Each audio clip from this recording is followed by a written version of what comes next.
Hey, what's up guys? Today, I'll show you a science fiction series, Altered Carbon, Season 1, Episode 4. Spoiler ahead, watch out and take care.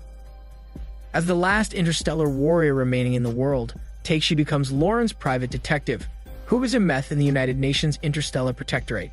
After Takeshii was bailed out, he needs to investigate who murdered Lauren's sleep a few days ago. Takeshii has yet to get any leads. He has been attacked several times. While he was questioning Lizzie's colleague in the club in a red light district, he was knocked out and taken to a clinic where he's going to be interrogated. Some doctors put him on a hospital bed and start to scan his brain. Takeshii's consciousness is transmitted to a virtual world that he has never been to. He walks into a dirty and shabby room. Besides Takeshii, a man with a big beard is also in the room. The man beckons to the big screen on the wall. The virtual chain magically becomes a real one in his hand. The man suddenly beats Takeshii with the chain. Though Takeshii is a former interstellar warrior with the best combat sleeve and skills, he is totally defenseless. His mind is trapped inside this virtual interrogation room, and there is no way to escape. He can sense everything as authentically as in the real world. So every strike he receives in the room brings him huge pain. Obviously, they didn't put Takeshii there to have fun. The man who is beating him up is the interrogator. He keeps torturing Takeshii in different ways. If Takeshii is tortured to death in the virtual interrogation room, in a few seconds, his consciousness will be reset and brought back to life. The cruel interrogation will continue again and again. Once a person is trapped here, the suffering will be endless until he gives in. The interrogator asks Takeshii who he works for. Takeshii refuses to talk. But it is impossible to kill the interrogator in the virtual interrogation room. Every victim is sent here with a debuff, which slows down the victim's reaction and movement. The victim's strength and endurance will also decrease massively. No matter how strong the person is in the real world, he will become weak and vulnerable here in this virtual room. That's why Takeshii can't fight back at all. Seeing Takeshii refuses to compromise, the interrogator tortures him by more cruel means. The interrogator pulls out Takeshii's teeth and nails. He even burns Takeshii alive with gas and a flamethrower over and over again. Takeshii has nothing against the clinic, and the interrogator doesn't know Takeshii. Takeshii doesn't understand why they would do this to him. Suddenly, the interrogator's face starts to switch to another person. Takeshii now realizes the true identity of the interrogator is the hitman working for Yakuza, who attacked Takeshii previously in the hotel. This man illegally copied his stack and put them separately in two different sleeves. Takeshii killed one of his sleeves in the hotel. Today, he is avenged by the other sleeve of the hitman. The memories of the hitman's two sleeves are not synchronized. Therefore, now the hitman thinks Takeshii went for him and killed him on purpose. Today, the reason why he kidnapped Takeshii is to torture him for the name of the person he is working for and why he killed the other sleeve. Takeshii was the one who was being chased and attacked, and now he becomes the villain in the hitman's mouth and is being tortured and killed. In despair, Takeshii remembers what his tutor said to him.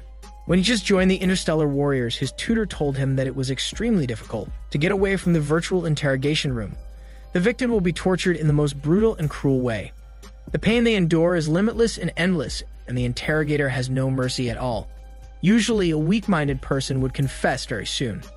However, there is a way to beat the virtual torture.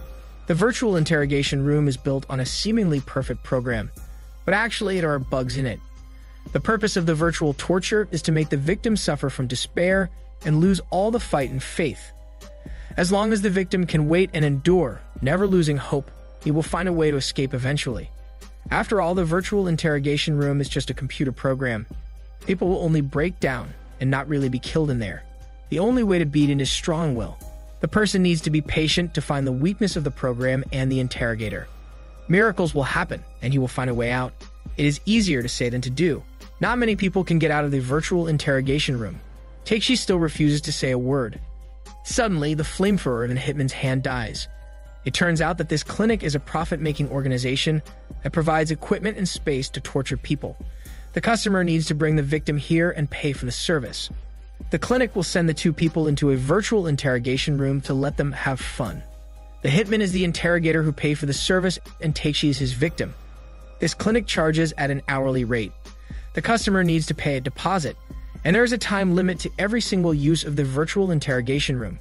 The hitman's time runs out because Takeshii is too tough, and it takes too long. The hitman pays again. He has lost all his patience. This time, he is going to use the most horrifying torturing method on Takeshii. a worm that can get into the human body quickly and causes huge pain. Takeshi is in a panic, and the extreme pain even causes hallucinations. Because of that, he sees his tutor standing next to him and telling him there is the only chance for him to get out of here. He needs to concentrate his mind and pulls it away from the virtuality. If he manages to get back to reality, he will survive. Takeshi staggers down the bed and speaks in a low mumble. The hitman thinks the invincible interstellar warrior is breaking down and is about to give in. Suddenly, Takeshi pokes into his chest with his hand and pulls his heart directly. While his heartbeat stops in the virtual interrogation room, his consciousness is back to reality and he wakes up. But he still can't move with his body being tied to the bed. If he can't think of a way to set himself free, he will be controlled by the program very soon and forced back to the virtual interrogation room. Takeshi does some quick thinking. Within seconds, he has come up with a brilliant idea. He claims himself to be a SeaTac officer. Hearing this, all the staff in the clinic start to panic. They worry that they will be avenged by SeaTac for helping the hitman torturing Takeshi. By then, their stacks will be ripped out and destroyed. Also, SeaTac officers are very vindictive. Takeshi's colleagues will kill their families, friends, and even pets. The two staff in the clinic has witnessed how much Takeshi can endure. Common people wouldn't have survived that. Now they are fully convinced that Takeshi is a SeaTac officer on a biopirate operation in the United Nations Interstellar Protectorate. They run to cut Takeshi off and beg him to spare their lives. The moment Takeshi is set free, he has decided to kill everyone here. The instant Takeshi gets up, he grabs a gun and shoots fast. In a flash, all the staff in the clinic die. Before Takeshi leaves, he cuts the hitman's head off as revenge. The mess Takeshi made brings big trouble to Beauty. Even on the day of an important festival in the United Nations Interstellar Protectorate, she has to hurry to the scene when the killing at the clinic is reported. Beauty was gathering with her family at home. This year, she brings a big surprise with her. She puts her grandmother's stack into a gang's sleeve and brings her back to life, so that her grandmother can spend one day with the family. As Catholics, Beauty's families believe that a man should not come back to life after death. They believe if the person is brought back to life, his soul can never rest. So for most Catholics, they only live once. When their sleeves die and even their stacks are preserved well, they refuse to leave. Beauty only did this because it is an important event. She wanted her grandmother to spend some time with the family. They are having a great time during dinner.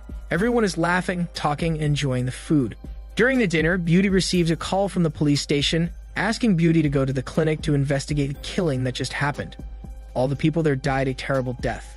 They were all shot in the stack in the neck and unable to leave. The police can tell the killer has excellent skills. Beauty knows who did this without going to the scene.